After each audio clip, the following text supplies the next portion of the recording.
Right now at 4, a community in shock after a deputy shoots and kills a man accused of threatening to kill his parent. Plus, you know, you just got to have the faith that you can battle to get things back.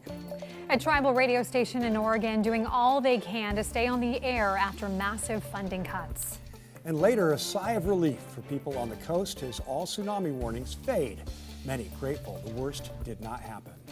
But we begin with a shooting investigation in Vancouver. A Clark County deputy is on leave today after a deadly shooting involving a man who deputies say was armed and threatening to kill. Thanks for joining us. I'm Stephanie Domerat. And I'm Tim Gordon. The incident began with a 911 call from a terrified parent and ended near downtown Vancouver. Celine Stevens is where that man was shot and killed with the very latest. Celine. Tim, Stephanie, so according to the Clark County Sheriff's Office, that parent called and said that their son was high, drunk, and was going to kill them. They said he broke into the home and was armed. Now that man is dead and an investigation is underway. It's just heart-wrenching. I feel bad. I mean, I really just had never even known. Before 11 Wednesday night, the Clark County Sheriff's Office and the Vancouver Police Department responded to a report from a parent who said their son broke the front door of their home and was inside, threatening to kill them. My bathroom window was open, so I could hear at that point some screaming, some loud yelling outside. The parent told first responders their son had been drinking, was high on meth, and armed. It's alarming. We could hear sirens all over town. That man then left the home near East 27th and 8th Street, and then authorities spotted him in nearby Uptown, reporting he still had a gun on him.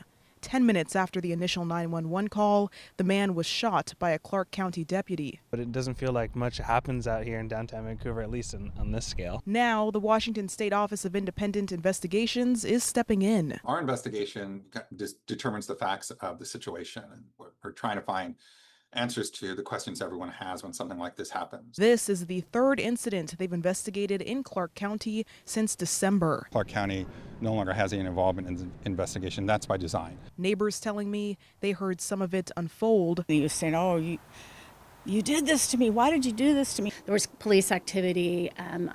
The lady that was across the street, she was standing in the yard talking to the police officers. We could tell she was really upset. And that this is usually a quiet neighborhood. For the most part, I really enjoy living here and it's pretty safe. So according to CCSO, the deputy was placed on critical incident leave, which is protocol in these situations. The OII says they have 120 days to complete their investigation, and they will be the ones to provide updates on this incident. Back to you. All right, Celine Stevens reporting for us. Thank you. And now to your other local headlines today. A Multnomah County grand jury has indicted a man on 22 counts of burglary for stealing thousands of dollars worth of goods from local businesses. According to court documents, 46-year-old Joseph Doherty allegedly broke into multiple Southwest Portland businesses, stealing more than $15,000 worth of jewelry and more than $5,000 worth of clothing. He's also charged with stealing more than $10,000 in items from various storage units. He remains in custody on $50,000 bail. Portland Mayor Keith Wilson is ordering the city government to adjust its diversity, equity, and inclusion policies based on orders from the Trump administration.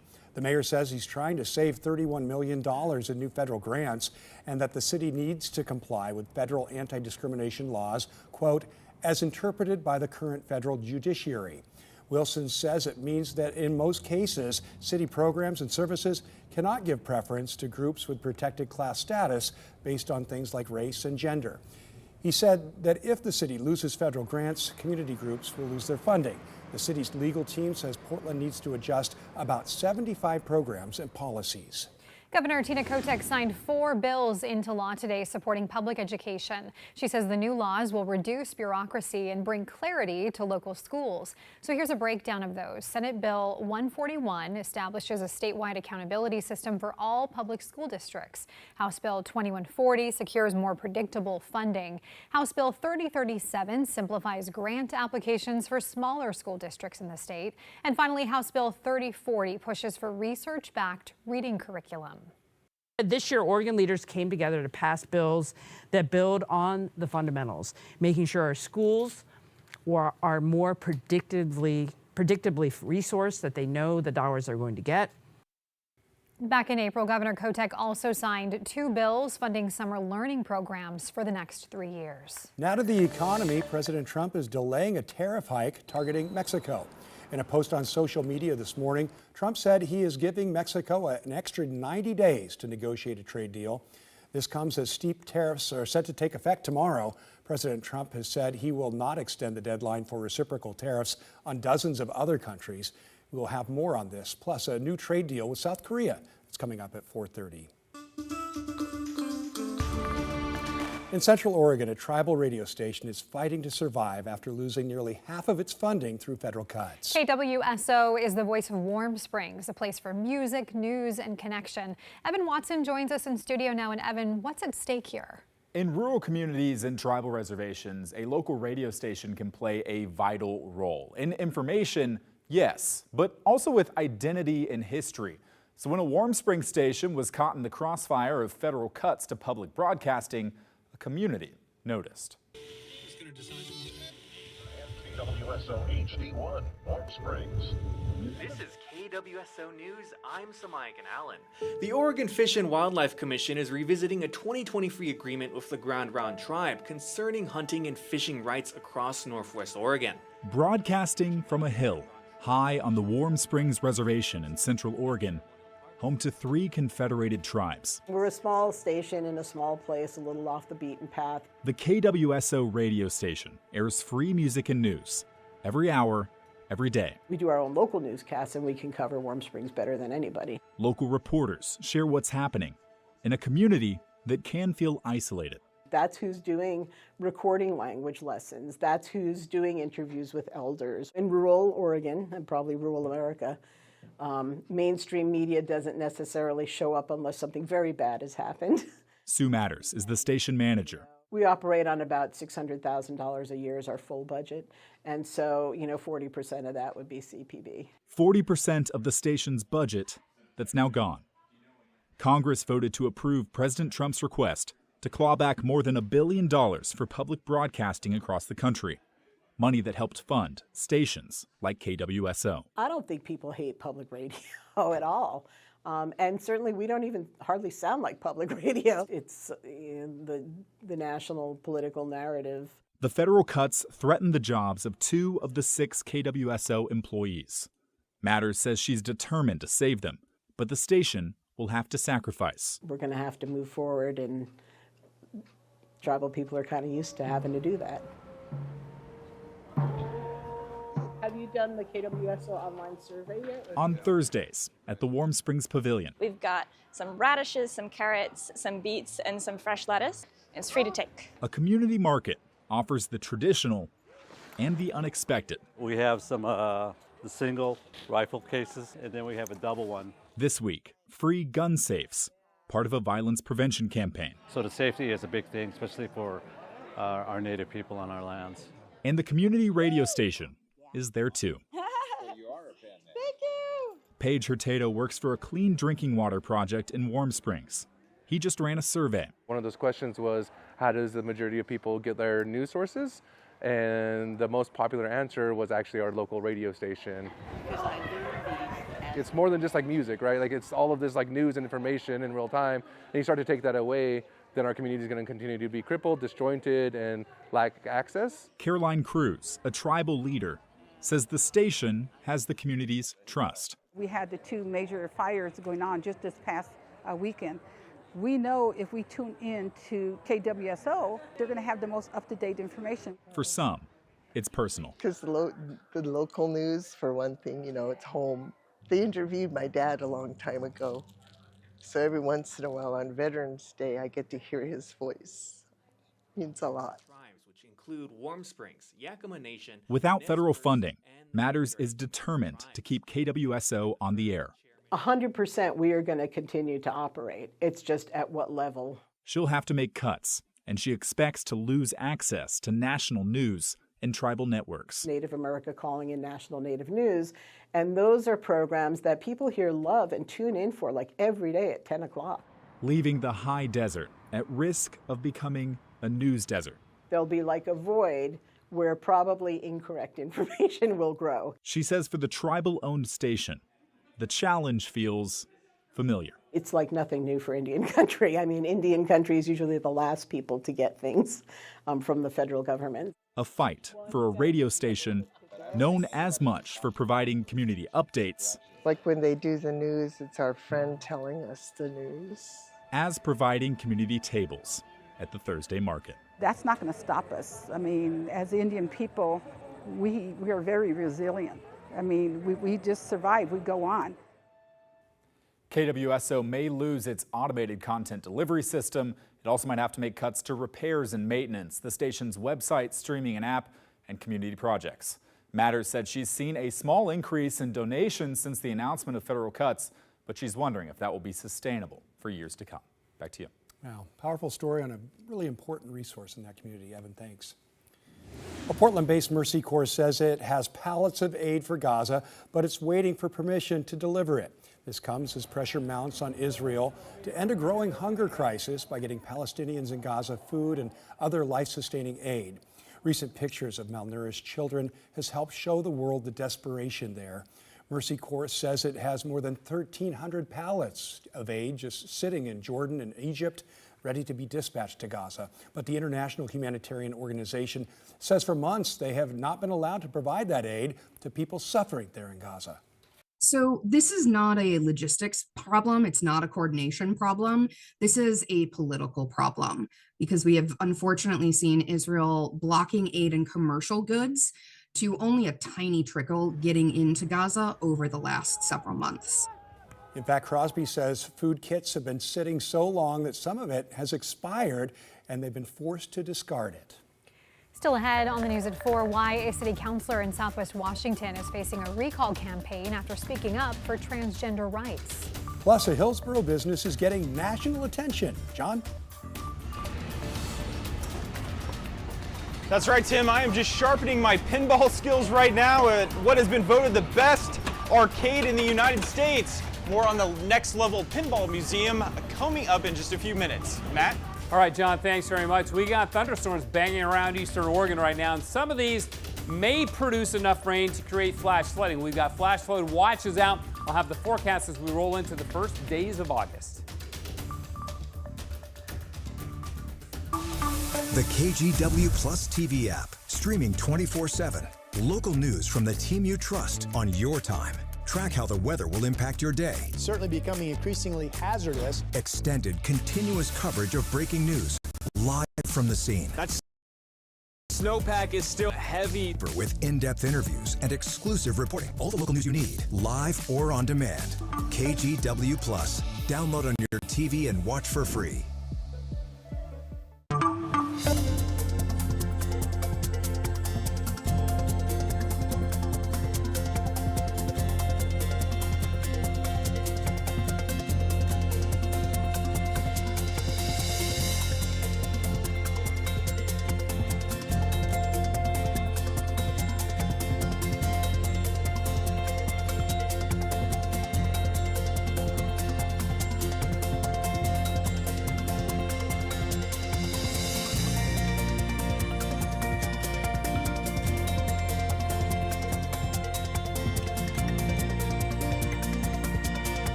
The KGW Plus TV app, streaming 24/7. Local news from the team you trust. Track how the weather will impact your day.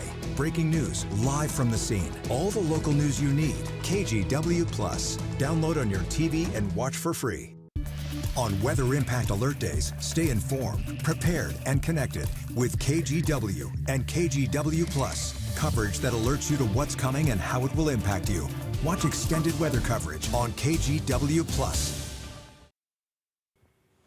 And welcome back here on KGW Plus. Today, an arcade in Hillsboro has been named the best in the country by Newsweek. And Newsweek actually put the Next Level Pinball Museum at #1. That is where we find our John Adams. John, I see you finally took a break from playing games today. How many games do they have there? Well, let's just call it how it is. I'm just not good at pinball, I have come to find out. But let's put it this way. If you played one game on every one of the machines they had here, it would take you almost 4 days to play all of them. Truly incredible. More specifically, there are roughly 300 pinball machines and 350 arcade games at Next Level. You can find classics from the 80s and 90s here, as well as some more modern offerings. But there are much more than just games. They also have the world's largest lunchbox collection, vintage toys and collectibles. And I promise you, there will be at least something here that will take you down memory lane. Now, I spoke with a young man celebrating his 13th birthday here today who told me in his previous visit, his family lost track of time and didn't realize they had already been here for 5 hours in the building. And it's an easy thing to do in this 27,000 square foot facility. The museum director told us today, being named tops in the country is a huge honor. Whether you're a 6-year-old kid, your mom and dad, your grandma and grandpa want to come in, we want to make sure that every single person has something from their childhood. So it's been really special to us to feel like we built something that people really love and connect with. Now, another fun fact here, this is actually the second largest arcade in the entire world.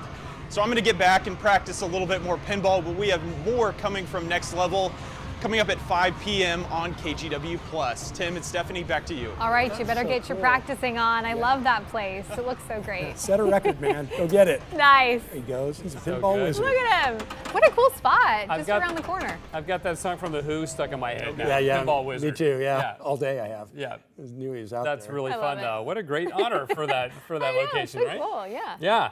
All right, you ready for a weekend, even though it's only Thursday? It felt like Friday to me. Right I don't know what it is. But well, I think it might have been the tsunami that led to kind of a long week for some of us. Lot, but yeah. But we've got some really fine weather coming up as we go to the weekend. Right now, we're going to, oh boy, I feel the sneeze coming on. So here we go. Bless you, Matt. You hear me? Thank you. You're welcome. Now, am I supposed to stare at the lights or not stare Only at the if you lights? wanted to come, but Only if you want the sneeze to happen. We'll try not to make it happen. So I have to not look. Go in a corner. Don't look at stand on my head. Right. Flap my arms like a chicken. Yeah. Please. Do all that. Pluck. I think you guys just scared it out of me. Yay. Yeah. You're welcome. All right.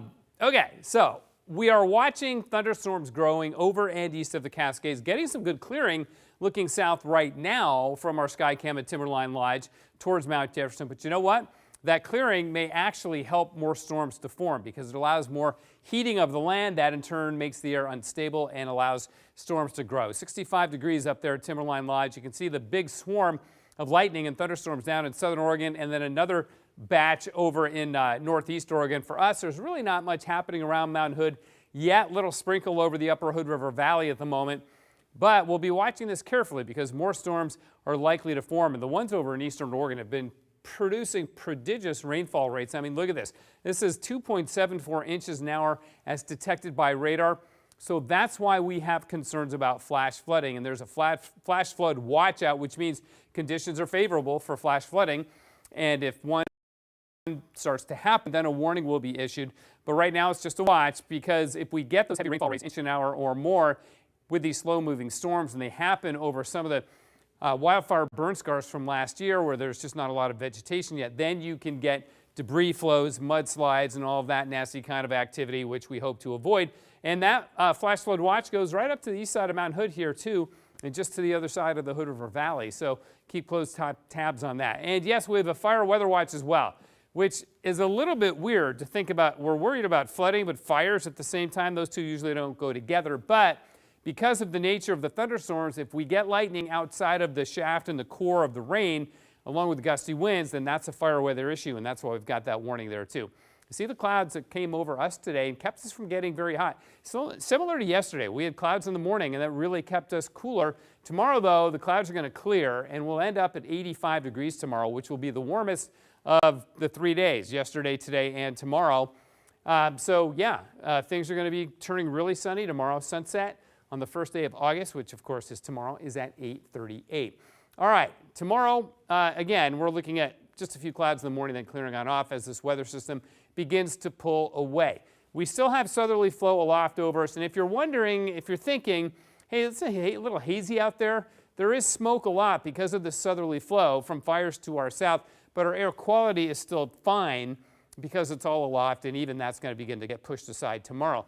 Now, on the big picture here, as we go into the long range, we get great weather for first weekend of August. Then as we go into Sunday, you see a few showers begin to pop up on the Oregon coast with a weak disturbance, but I think we will stay dry inland all through the weekend. Our high today so far is only 76, 83 in McMinnville where they had more sun. We're at 76 right now, freezing level 12,800 feet. So tomorrow morning clouds, then becoming sunny, and 85 on your Friday, the 1st of August, 83 Saturday, and then 4 days in a row in the 70s. Nice and comfortable weather there. Maybe a few sprinkles next Wednesday, guys, but otherwise looking good. Man, what a 7-day. Thanks, Matt. You bet. Well, a collective sigh of relief today for millions of people across the Pacific Ocean. Now, all tsunami warnings have been canceled after the 8.8 magnitude earthquake hit far eastern Russia. And while the tsunami alerts are called off, the National Weather Service still urges caution. Will Ripley has more from Honolulu. There's nothing quite like a Waikiki sunset. That's why so many people come here. A picturesque vacation that suddenly turned into this: tsunami sirens, traffic jams, the shock of Wednesday's 8.8 magnitude quake near Russia, shuddering across the Pacific, around the world. And here in Hawaii, vacationers found themselves suddenly scrambling. When the warning came in, Norwegian Cruise Line's Pride of America had to abandon port hours ahead of schedule. Passengers ran, trying to make it. Those who did not, forced to flee. It's scary. It's crazy right now. Like, everybody is evacuating all at the same time. Hundreds stranded. Well, we knew at that point we weren't going to make it, so it's pulling away now. All the hotels are taken, so we're probably sleeping in my Jeep here. Yeah, that's probably what we're going to do. Before the ship came back the next day. Look, they're welcoming us. Woo! Flights heading to Hawaii turned around in mid-air. The impact of travel cancellations will be felt for days. So what'd you guys do? So we ended up going up to our 28th floor of our hotel and just staying there the whole night. Jenny Massey and her family are from California. She went to the University of Hawaii. A trip meant for nostalgia suddenly became a night to remember. I'm super thankful because it would have been devastating if something happened. We love Waikiki in this area, but it is a bit surreal. And fun, says her son Brandon. We get to swim at the beach now. Are the waves bigger today? Yeah. Yeah, they're really big. It's funner. But the National Weather Service urges caution. Strong currents and unpredictable surf can still be dangerous. So here we are, 24 hours after Hawaii's tsunami scare, and Waikiki Beach is as busy as ever. For a lot of these people, this was just a minor blip on their vacation radar, a story they can go back and tell their friends about. And this happened, once in my lifetime. Duan Trong is a surfer from California. She and her son heard the sirens and walked 2 hours to get to higher ground. They did a good job warning everybody. Warning everybody, because you do have to warn people. You know, the Thailand and everything in 2004, it's a big thing. In 2004, more than 230,000 people died when an earthquake-triggered tsunami slammed into countries across the Indian Ocean. In 2011, a tsunami off Japan's coast killed nearly 20,000 people, crippling Fukushima's nuclear plant, sending debris across the Pacific. This week's earthquake was the strongest in the world since that day. I just thought about it, say, wow, what a night, Could have been a lot worse. Could have been a lot worse. And so tourists are back on the sand, grateful for another day in paradise. Will Ripley, CNN, Honolulu.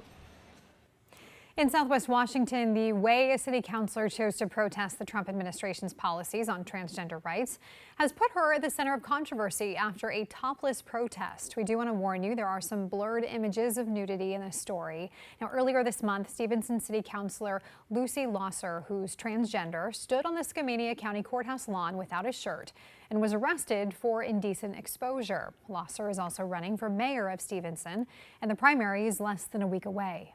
And protesting topless was like the best way that you felt. I couldn't think of a better method of protesting the president calling me a man than taking off my shirt and getting arrested for it. This is not about a transgender. This is about a city council official, an elected official,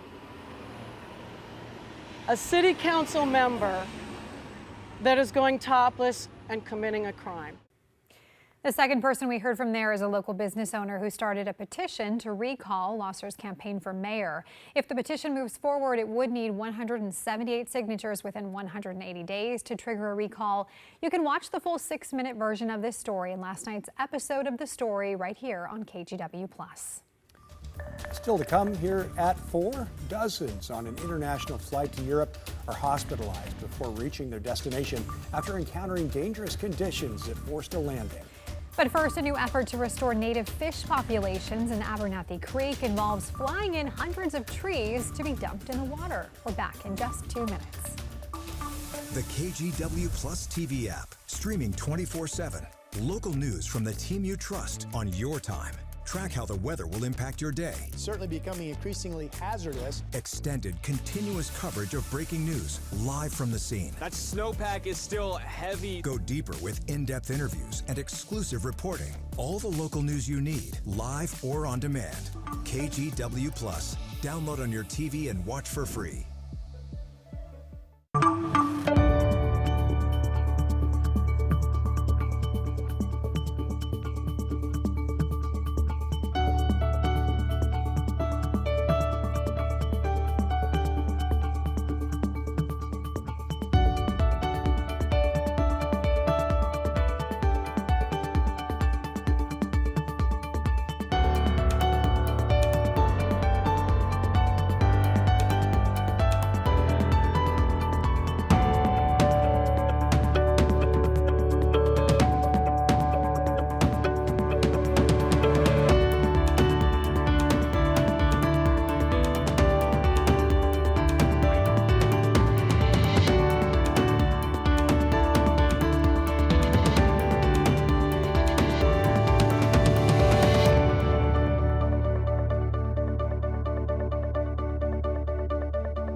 On Weather Impact Alert Days, stay informed, prepared, and connected with KGW and KGW Plus. Coverage that alerts you to what's coming and how it will impact you. Watch extended weather coverage on KGW Plus. The KGW Plus TV app, streaming 24/7. Local news from the team you trust. Track how the weather will impact your day. Breaking news live from the scene. All the local news you need. KGW Plus. Download on your TV and watch for free. I'm Christine Pitawanich, and if you're already looking forward to the weekend, you are not alone. We're expecting nice weather this Saturday and Sunday, and we've got some fun events in the area to help you take advantage of it. We'll start in Clark County with the County Fair. The 10-day-long event kicks off this Friday and features games, rides, and educational opportunities. There's also a concert lineup this weekend, starting with the Brothers Osborne on Friday. Gates open at 10 a.m. and tickets cost anywhere from $10 to more than $80 depending on which package you get. And for something a bit more moderately paced, why not head to North Portland for the St. John's Art Walk? This Saturday from 11 to 4, everyone is invited to stop by local businesses and check out some local artwork on display. It takes place in the St. John's Business District along Northwest Lombard between New York and Richmond Avenues. More details at stjohnsartwalk.org. And finally, for our fashion forward folks, this Sunday marks the beginning of Sneaker Week. Orlando Sanchez might be there. He loves his sneakers. The week-long event begins with a screening at the OMSI Auditorium of Piece by Piece. That's Pharrell Williams' animated Lego biopic. It'll be followed by a Q&A with Adidas footwear designer Sarah Sabino. For more details on the full week's lineup, head to sneakerweekpdx.com. And for more weekend inspiration, you can always check out the 8 Things to Do article up each week at kgw.com. In Clackamas County, big plans are underway to boost fish populations, including coho salmon, which is an endangered species. Yeah, now officials have found a unique way to make a big difference. Thomas Schultz has a story.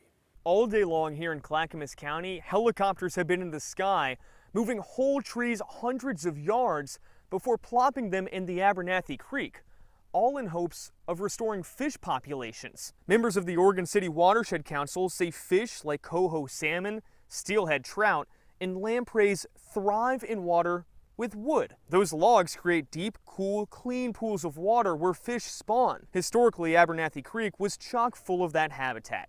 But that changed when people started logging in the area and instead using the creek to move wood.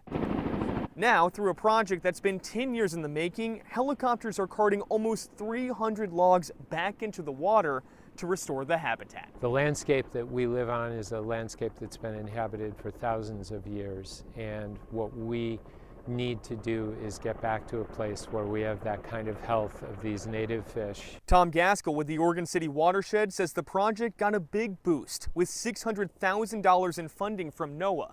And this is the first time the Oregon City Watershed has embarked and coordinated a project this big all on its own, all in hopes of restoring native habitat and bringing a whole lot of fish back to the area.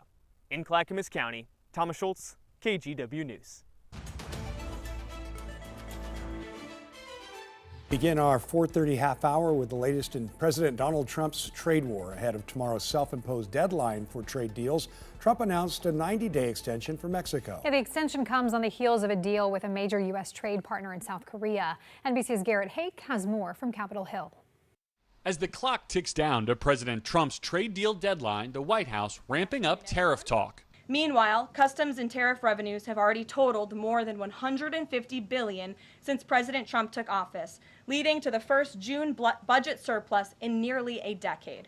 Overnight, the president slapping a 15% tariff on South Korean goods, lower than threatened, but the highest in the 15 years a free trade agreement was in place. And after, the president says the country promised to invest billions in the U.S. Democrats scornful of the deal. Donald Trump says South Korea will face 15% tariffs, and then he pretends like that's some kind of victory.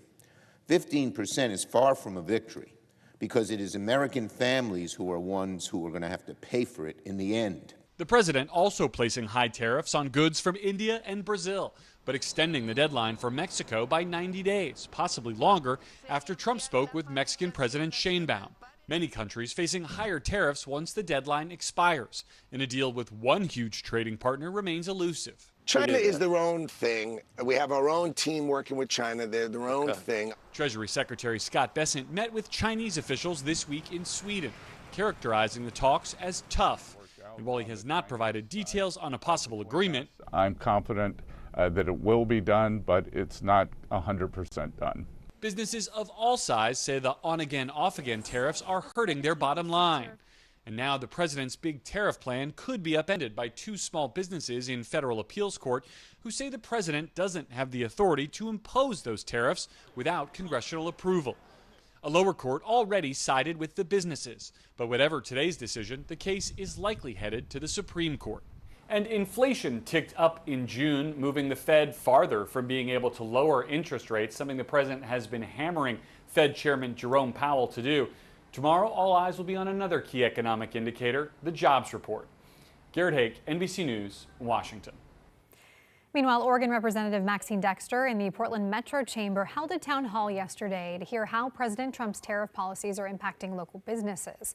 Small importers say unpredictable tariffs are driving up costs and creating instability. They want clearer trade policy to protect jobs and the region's economic future. The challenge with tariffs is that it is a short-term revenue that leads to long-term detriment of our economic base. And so we are going to lose investment and development because of the tariffs. So what may look good for the short term on the U.S. revenue, it's going to lead to long-term decline. And that's really the bottom line. Again, President Donald Trump's trade deal deadline is set for tomorrow. Now to your 4:30 headline. U.S. Special Envoy Steve Witkoff met with Israeli Prime Minister Benjamin Netanyahu today to discuss the growing hunger crisis in Gaza. Netanyahu is facing growing calls from world leaders to do more to expand aid into the territory. The meeting comes as President Trump has ordered Witkoff and U.S. Ambassador to Israel Mike Huckabee to inspect food deliveries into the territory. Witkoff and Huckabee plan to begin those inspections tomorrow. Well, police in New York City gathered outside a Bronx mosque to honor the life of the officer killed in the shooting in Manhattan this week. Officer Diddy Islam was in uniform working security when he was shot and killed. Islam was posthumously promoted to detective during the service. City and state leaders praised the officer for his sacrifice and dedication to his community. And lawyers for Sean Diddy Combs are asking a judge to overturn his recent convictions or grant him a new trial. Earlier this month, a jury found Combs guilty on 2 counts of transportation to engage in prostitution. In the motion filed today, his lawyers argue the encounters he was charged on were consensual and Combs had no financial motive. Combs is set to be sentenced in October. And those are your 4:30 headlines. 25 people were sent to the hospital after a Delta Airlines flight on its way to Europe hit severe turbulence. Now, the flight was able to land safely at Minneapolis-St. Paul International Airport, where they were met by medical teams. But the incident occurred as the NTSB entered now its 2nd day of hearings related to the mid-air collision over Washington, D.C. back in January. Ivan Rodriguez has the latest. Just as dinner service began on Delta Flight 56 from Salt Lake City to Amsterdam, we hit the craziest turbulence I've ever seen in my life. Another passenger on the plane says people who didn't have their seatbelts on were at most risk. Everyone that didn't they hit the ceiling and then they fell to the ground. And the carts also hit the ceiling and fell to the ground, and people were injured. The plane made an emergency landing in Minneapolis. 25 people on board were taken to local hospitals, and the airline says the majority have been released. The Federal Aviation Administration and the National Transportation Safety Board will investigate the incident. Meanwhile, in the nation's capital, the NTSB continued questioning witnesses regarding January's deadly mid-air collision in D.C. between an American Airlines regional jet and an Army Black Hawk helicopter. Our objective today is to thoroughly understand crew dynamics and air traffic control and operations. NTSB Chair Jennifer Homendy growing frustrated with some of the answers given by representatives of the FAA and Army after 10 hours of testimony Wednesday. The hearing's revelations included that Army helicopters would regularly fly below aircraft that were descending to land at Reagan National Airport. Why did it take 67 lives to be lost and families who are just destroyed forever to understand what was occurring? A determination of what caused the crash will come in January. In Atlanta, I'm Ivan Rodriguez.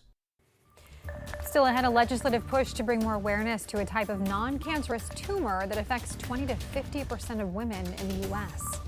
Plus, with an explosion in the number of nicotine products available, medical experts are concerned about the negative impacts they could have if children are exposed. Please stay with us. KGW Plus TV app, streaming 24/7. Local news from the team you trust. Track how the weather will impact your day. Breaking news live from the scene. All the local news you need. KGW Plus. Download on your TV and watch for free. On Weather Impact Alert Days, stay informed, prepared, and connected with KGW and KGW Plus. Coverage that alerts you to what's coming and how it will impact you. Watch extended weather coverage on KGW Plus.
We have now issued a weather impact alert. We could expect conditions in some parts of our area to change drastically pretty soon, right? And very quickly, yes.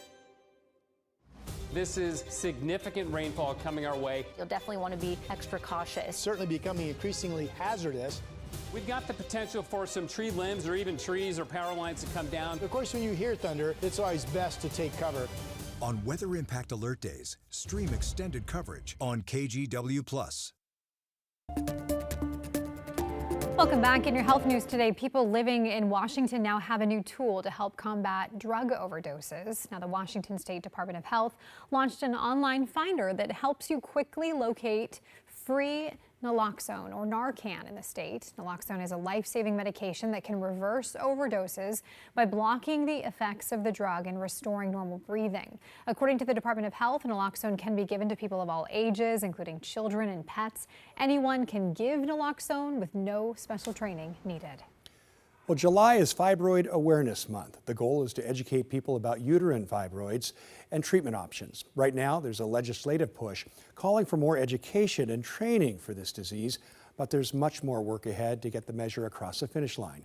Karen Kafa has the details. Janelle Henry was diagnosed with fibroids a few weeks before her 40th birthday. She didn't know what they were and says it was a confusing time.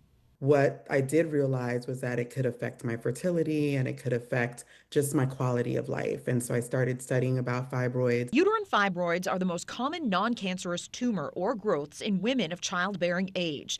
According to the Mayo Clinic, Black women in the U.S. are up to 3 times more likely than white women to develop uterine fibroids.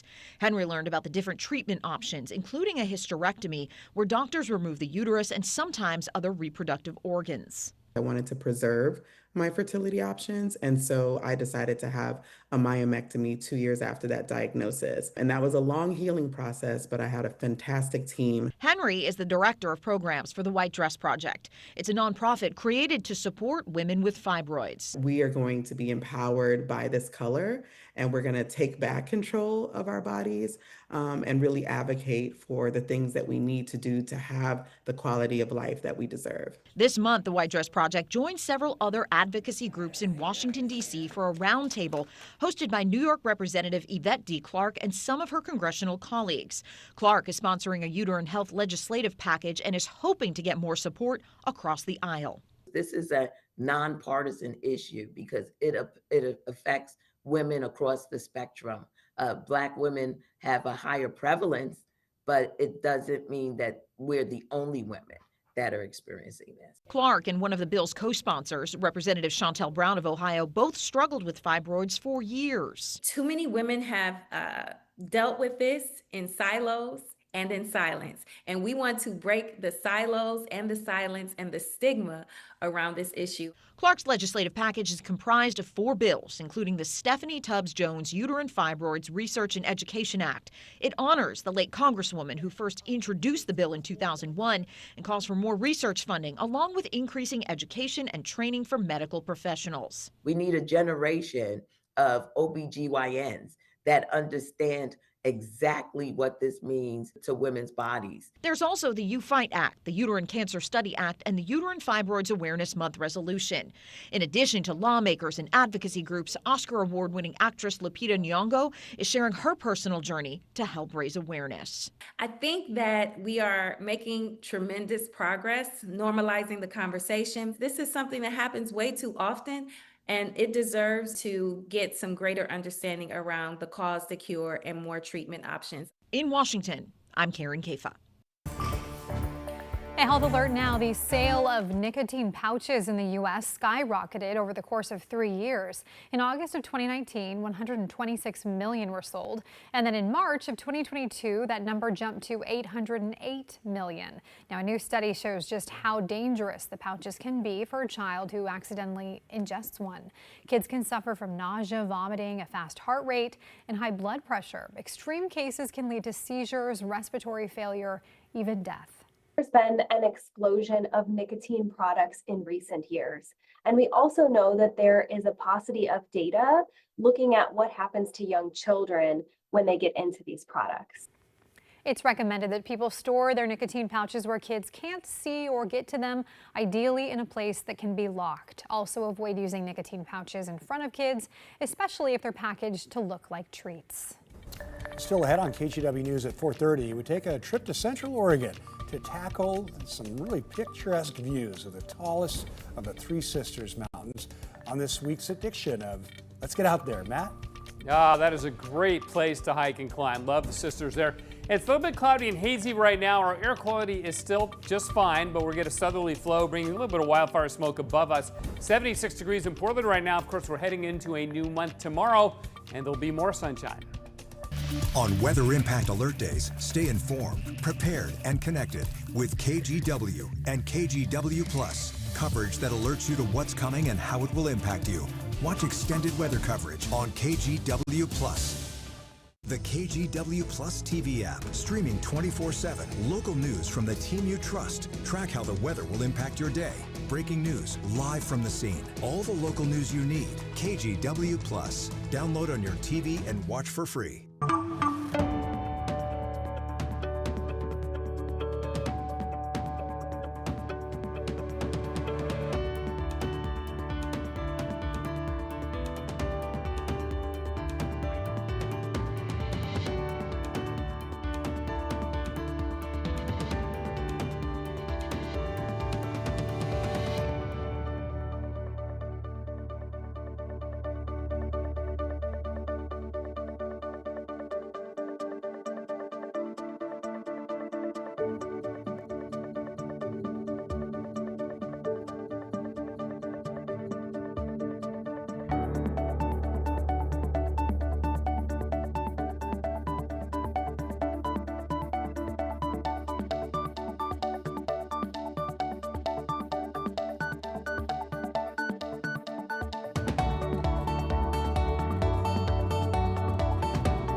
Issued a weather impact alert. We could expect conditions in some parts of our area to change drastically pretty soon, right? And very quickly, yes.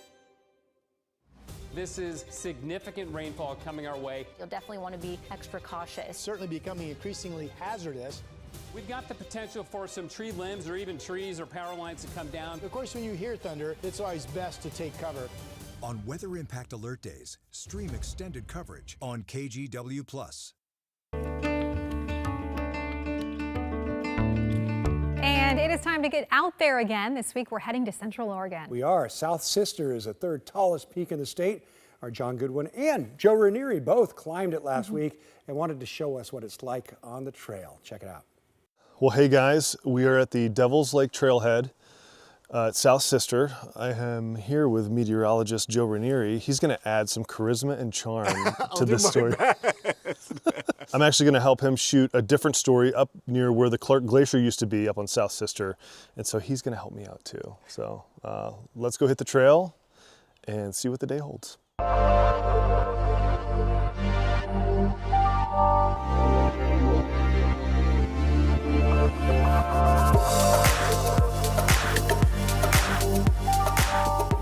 Standing tall at over 10,300 feet is South Sister, the highest of Central Oregon's three sisters and a popular hiking route. If it's on your bucket list, expect a 12-mile day and 5,000 feet of climbing. On this trail, you are going to quickly work up a sweat. We're taking a break now. We were about 2 miles into the trail, and I'd say about 1,000 feet of elevation gain. We're probably gonna get moving again here pretty soon because we're getting attacked by the state bird of Oregon. These mosquitoes are relentless.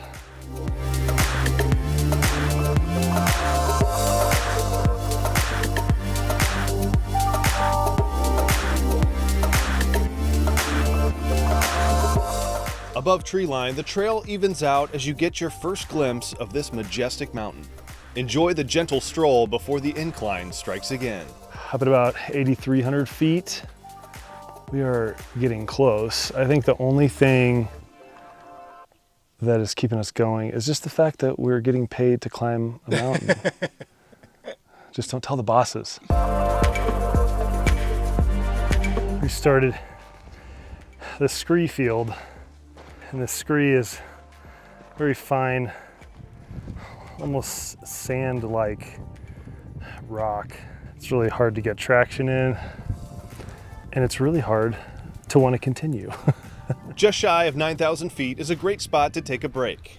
This small cirque lake or tarn is a type of lake formed in a cirque or bowl carved out by glacial erosion. This one is fed by the Lewis Glacier. It's so quiet too. Brian Berge is up here for the fourth time. It's one of the more popular hikes. I see a lot more people on this trail than others. I guess it's the accomplishment that people want, yeah. These views are hard to beat. I'll spin it back around this way. You can see Mount Bachelor out there. It's a beautiful day. The cloud cover's just right. The temperature's just right. This last section, called the Red Mile, leading up to the crater, and it is brutal.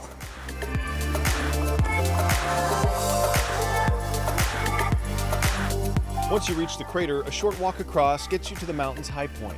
The other two sisters were hiding behind the clouds, but a peek at Teardrop Pool was a nice consolation prize.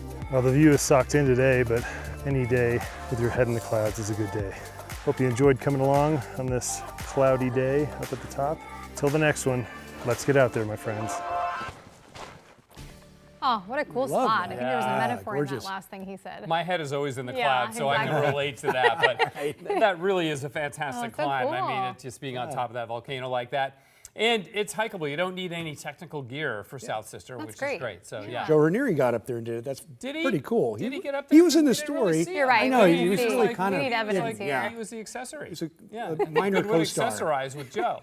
But they were shooting another story, as he told us in the beginning. Oh, is that too. right? Yeah. Yeah. Joe's We'll doing see a that story one. on I the missed that. disappearing Clark Glacier. So then we'll just see John in the background, and Yeah. Joe will be front and center. More to come. All right, front and center is the coast right now. Wow, look at that. It's Isn't pretty. that great? Yes. Cascade Head from our camera at Lincoln City. You know it's at the Chinook Woods Casino, right? Yeah. Yes, I Because did. it is. It is. Beautiful day out there. Look at the beach. It is 63 degrees. Winds out of the north-northwest at 12 miles an hour. All right, let's take a look at Portland right now. We're socked over. It's high cloud. There's a little bit of haze. Some people have complained about that. Some people have complained about humidity.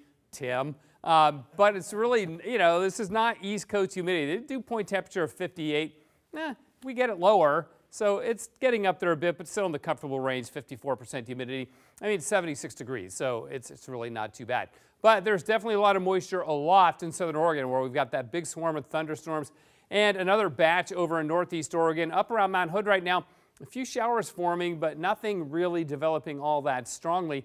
Not the case in eastern Oregon. Man, these storms are really packing a punch. We're seeing those little blue dots. There's likely hail in these storms, and the rainfall rates upwards of 3 inches an hour. Another one over in the Baker Valley here, just to the east side of Baker City itself. And again, the rainfall rates intense. I didn't click on the right spot, but you get the idea. So for that reason, flash flood watch up for northeast Oregon, and not just northeast Oregon, actually all the way over to the east side of Mount Hood for the potential for these slow-moving storms to drop a lot of rain on mainly the wildfire scars from last year, which don't have a lot of vegetation, if any at all. So if you get heavy rain, inch an hour is what we can get from these storms, then you may move mud and rock, have mudslides, debris flows, and the like. Now, there's also fire weather concerns in the same region and all the way down to southern Oregon because of lightning and gusty winds around those storms if we don't get rain. We are getting rain. Look at the cloud cover here. Now, our cloud cover this morning is beginning to roll on out of here. It's a little too late to warm us up too much, and we'll have a few clouds around in the morning, but otherwise a mostly sunny start to the month of August. Sunset at 5:50, or sunrise rather, at 5:55 tomorrow morning to begin the new month. Southerly flow, that's going to maintain itself. It'll turn a little more southwesterly as we go into Friday and the weekend. That'll help to clear us out. And then on Sunday, there will be a weak system that moves into southern Oregon, may produce a few showers up at the Oregon coast, but that's about it. We've got some really great weather on the way. Today's high, 76 so far. We'll probably bump up a couple degrees if we get the sun come back out and those clouds move away, but they're pretty thick right now. Freezing level 12,800 feet. So tomorrow, sunshine up to about 85 degrees, 83 Saturday, then 4 days in a row where we top out in the 70s. Gotta love that. Slight chance of a sprinkle on Wednesday. Otherwise, the beginning of August, the first week of August, will stay dry. Man, so nice. Thanks so much, Matt. You're welcome. Well, the college football season is almost upon us, meaning fall football camp is underway for local teams. The Oregon Ducks held their first practice yesterday, and head coach Dan Lanning says yesterday was about knocking the rust off. The Ducks season opener is set for August 30th against Montana State. And the Beavers are also kicking off football camp. This is their second season under head coach Trent Bray. He says they're in a better position heading into the 2025 campaign. From a knowledge standpoint, way ahead, I think, than where we were, especially last time this year. And then I think we're building off where we left off in the spring, not starting over, so I'm pleased with that. Coach Bray is taking over defensive coordinator duties as well. OSU's season opener is also set for August 30th at home against Cal. Well, still to come on the news at 5, funding cuts are coming to a patrol program on the Willamette River. We're going to take a look at the impact. And straight ahead, why a newly born baby Rhino now shares a name with the late rock legend Ozzy Osbourne. We'll be right back. The KGW Plus TV app, streaming 24/7. Local news from the team you trust on your time. Track how the weather will impact your day. It's certainly becoming increasingly hazardous. Extended, continuous coverage of breaking news live from the scene. That snowpack is still heavy. Go deeper with in-depth interviews and exclusive reporting. All the local news you need, live or on demand. KGW Plus. Download on your TV and watch for free.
We have now issued a weather impact alert. We could expect conditions in some parts of our area to change drastically pretty soon, right? And very quickly, yeah. This is significant rainfall coming our way. You'll definitely want to be extra cautious. It's certainly becoming increasingly hazardous. We've got the potential for some tree limbs or even trees or power lines to come down. Of course, when you hear thunder, it's always best to take cover. On Weather Impact Alert Days, stream extended coverage on KGW Plus. Well, check this out. A California wildlife preserve just named its latest baby rhino Ozzy. Aww. Yeah, that's right. The name choice is a nod to the late music icon Ozzy Osbourne, who died on the same day of the calf's birth. Oh. The calf is expected to stay close to its mother for up to 2 years. Visitors may soon have a chance to see Ozzy in person once he's adjusted. That's a Very nice cute. tribute. Yeah. Well, a new partnership at Seattle's Woodland Park Zoo is opening the doors for people with disabilities. Now, the zoo is putting them to work thanks to a growing connection with a Seattle nonprofit. King 5's Alex McClune has a story. You expect to see the best when you visit the zoo. Big brown bear. Like a brown bear hanging around its enclosure. Wow. It's getting all the attention from volunteer Jacob, who's marking down the time and place it was active. Yeah, I mean, for our animal welfare, it really helps us understand how our animals are doing in their exhibits. This zoo spans about 100 acres. This partnership not only helps them keep track of their animals, but also helps those volunteers build upon their job skills. Cool one cat. Jacob and Morgan are some of the first volunteers from Seattle nonprofit Summit Community Center. There's basically a service cliff right after they finish high school or the traditional transition programs.